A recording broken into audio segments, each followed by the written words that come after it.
Hey everybody, this is Jason Creel and this is Lawn Care Life. You know, a couple of months ago I got to meet Stan the Dirt Monkey, and I want to talk to you a little bit about that. But I want to tell you something that he taught me that I think has really changed the way I look at my business. And I don't think he was necessarily trying to teach it to me at the time, but it's something I've given a lot of thought to, and it has to do with the profit that we make in our business. And I don't know why I didn't think of it myself, but I'm going to tell you the important lesson I learned from Stan and talk to you about what it was like for me to meet him and the time I've spent with him. Let's get started. Now, sometimes in the lawn business, when people on the internet and they start talking about how much money they make, I see this in these Facebook groups and stuff, they oftentimes are referring to their gross numbers and not their net numbers, not their profit, when really the profit is what matters. And that makes sense to most of us, that profit's the most important thing. But I was able to really understand this in a little bit different way when Stan explained something to a group of people. So let me set the setting for you. We were at the GIE Expo this past October, and there was a Q&A panel discussion with some of the lawn care YouTubers, and I was in the audience, and Stan and some others were up on the stage there, and there were people firing questions at him. And Stan began to talk about something that for whatever reason I hadn't thought of before, and they were talking about the importance of raising prices, and of course I've thought about that, but it never quite made sense to me why it was so important. Let me give you an example. Well, first let me tell you what he said. He said, it was basically alluding to something I think he had read in a book or heard, but basically the idea was that if you raise prices just a little bit, that it can help your business significantly. And in my mind, I didn't give that much thought. I always thought if you raise prices a little bit, it helps your business a little bit. If you raise prices a lot, it probably lose customers. But you know what I'm saying? A little increase seems like it would help your business a little. But I have a lot of time to ride around in a truck by myself, and I've given that statement a lot more thought and trying to understand why that makes sense. And it just hit me. It's really quite simple. And I don't know why, again, I'm usually pretty decent at math. I don't know why I didn't understand this, but it has a lot to do with the difference between profits and just your gross revenue. So I'm gonna give you a scenario here. I'm gonna write some numbers on a piece of paper and go through it with you of a sample business, and let's see on paper what difference it would make if we increase the prices by 5%. Okay, I'm playing videographer today as well as mathematician here, so let's see if we can get this done. Let's say you've got a sample lawn care business, and it's your lawn care business makes you're mowing lawns, and you've got 100 customers, and each customer generates $2,000 in revenue. 100 customers, okay, 2K each. Now, for those that are challenged with math, that would be 200K a year in revenue. Now, one of the things that I like to look at for our industry, I'm writing on the seat of a car here, writing in our industry is the state of the industry magazine report that comes out. I think it's in Lawn and Landscape magazine. It's an annual thing, but sometimes in these reports it'll show you what is the average through all these companies they've surveyed. What are your average profit margins? What's the average company spending on marketing, on employees, things like that, equipment, repairs and maintenance, things like that. So at the end of the year, for these companies being surveyed, honestly, the profit margins are not that great. I can't remember exactly off the top of my head. I don't have one to look at the moment, but it was something around 10% for lawn maintenance. When you do the weed control like I do, it's a little bit higher, maybe 15%.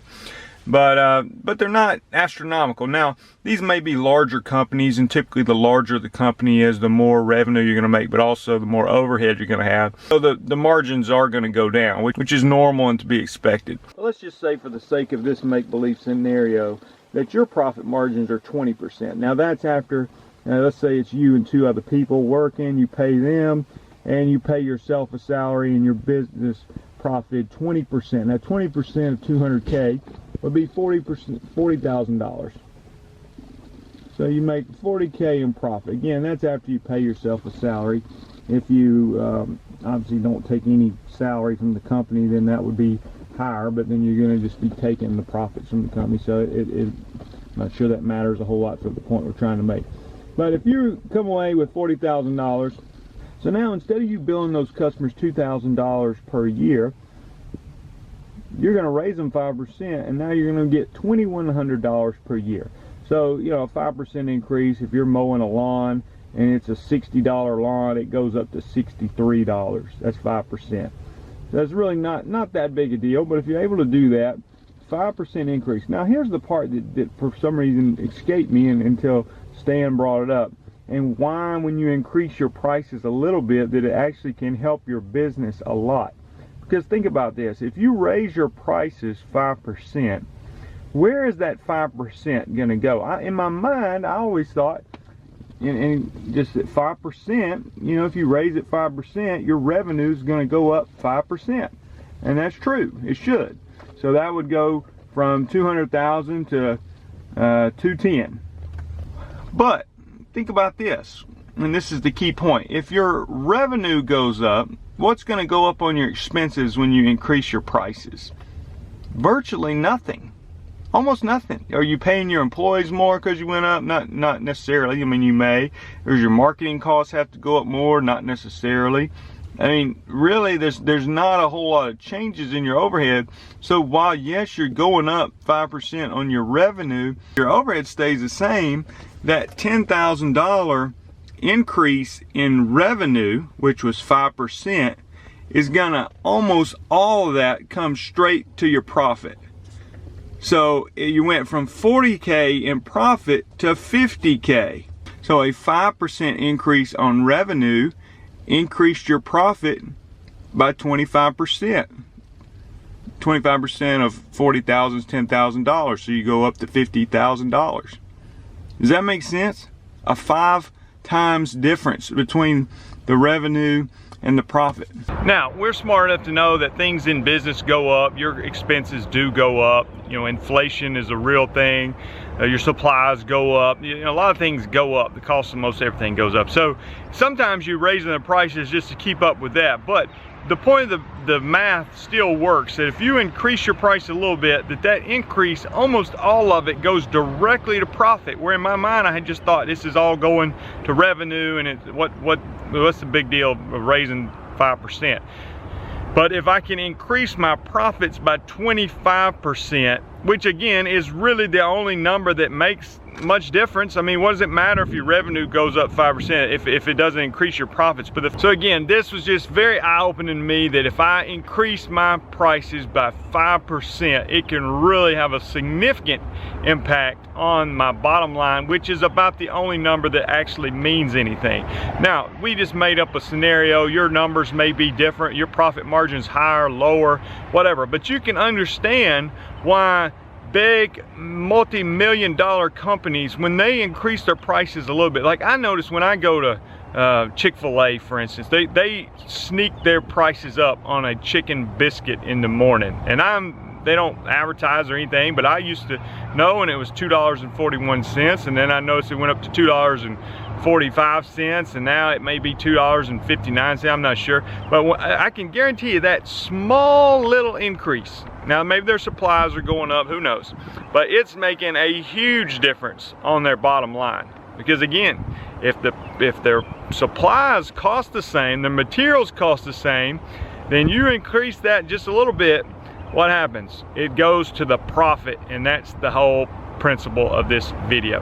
Now, let me tell you briefly what it was like when I got to meet Stan. I didn't meet him at that event, but I went to Brian Fullerton's conference back in November, and Stan was one of the speakers, and I was one of the speakers, and got to interact with him some. And sometimes you can understand why people are successful at what they do. And here was my impression of Stan.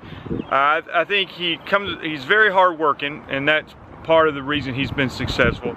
He understands what he's doing as far as his YouTube brand, his business.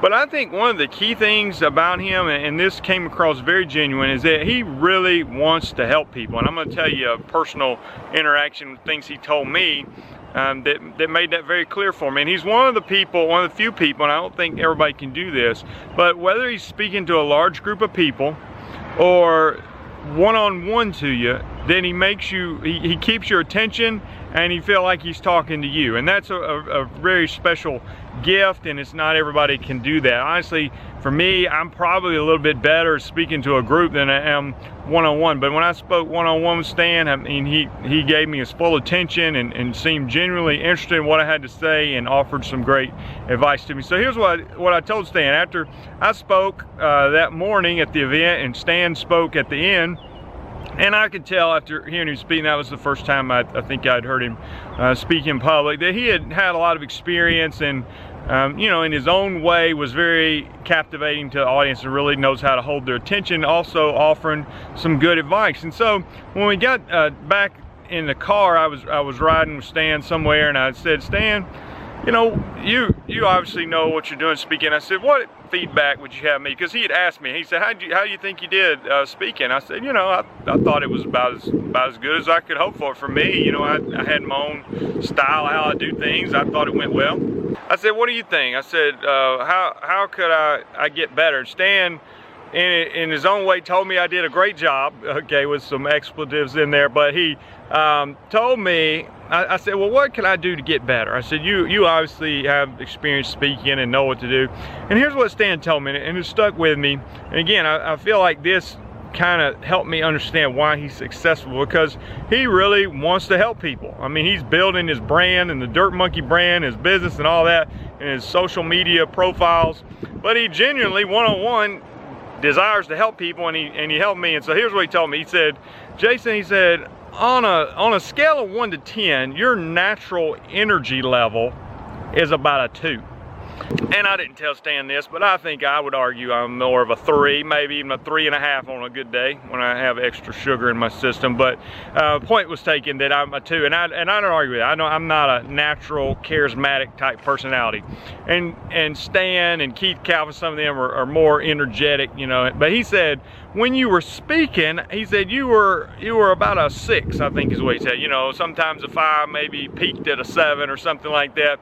But he said, you know, basically you need to try to keep it at a 7 when you're speaking, the energy level, because you're trying to captivate people and hold their attention for a lengthy period of time. It doesn't matter how great your information is, or even sometimes it doesn't matter how bad your information is. If you're a good speaker and can hold people's attention, then that's very important. So he said, you know, you don't have to be a 10. You're never going to be a 10 on the energy level. You don't have to be. That's not your personality, and you can't fake it.